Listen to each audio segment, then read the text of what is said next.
Mga 3 basket na nga ito ng damit na kailangan tupiin ang natambak dito sa kwarto. At this time ay tutupiin ko na yan habang nakikinig ako ng chapter 1 namin na thesis readings. So, ang ginawa ko dyan, binasa ko yung paper at the same time na record ko para ang gagawin ko ay gawin ko siyang audiobook o kaya parang podcast, nakikinig lang ako ng podcast.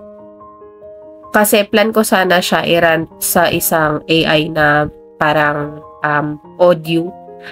However, kasi syempre thesis to, baka ma-absorb ni AI at ma-flag yung paper namin na nasa AI siya. So, baka mahirapan kami or something. So, ang ginawa ko na lang dyan para safe ay binasa ko na lang yung thesis namin at nirecord ko para dun ko na lang siya pakinggan habang may ginagawa ako.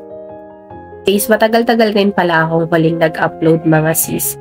Kasi, ewan ko ba, nahirapan ako i-compose yung sarili ko mga itong nakaraang buwan. Naapektuhan kasi ako sa mga nangyari sa paper namin. Unang-una talaga yung pagkakasakit namin.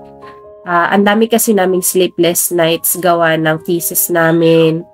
Yung ACADS namin, tsaka nagkaroon kami ng misunderstanding o yung hindi naging maayos yung flow ng thesis namin. Overall na yon kasama ng teacher, yung mga klase, or yung lahat na. Kumbaga, wala kami sa direction. But now, okay na kami.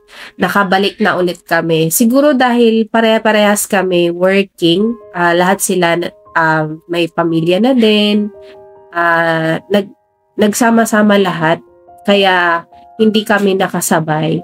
Kaya ito, back on track na ulit kami. Sana ay magtuloy-tuloy kami lahat at makatapos. Kasi yun naman yung goal namin, kaya kami bumalik sa pag-aaral is makatapos, makagraduate. At saka na ko naiisipin kung ano yung next ko. Char!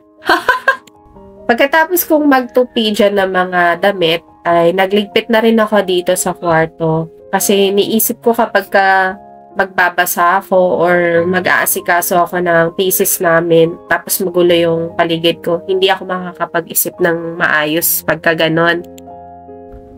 Ewan ko ba, parang feeling ko kasi kapag magulo yung paligid ko, magdumi, hindi ako nakakapag-isip. Hindi ako kilos kasi naiinis ako kapag may mga kalat. Kaya, yun yung una kong ginawa. Magligpit muna dito sa kwarto kahit na masama talaga yung pakiramdam. Char! Then, inasikaso ko na or sinimulan ko na yung preparation namin sa chapter 1 presentation na gagawin namin sa advisor namin. Or sa thesis advisor. Meron kasi kaming defense sa kanya para sa chapter 1. But anyways, hanggang dito na lang. Bye! Thank you for watching!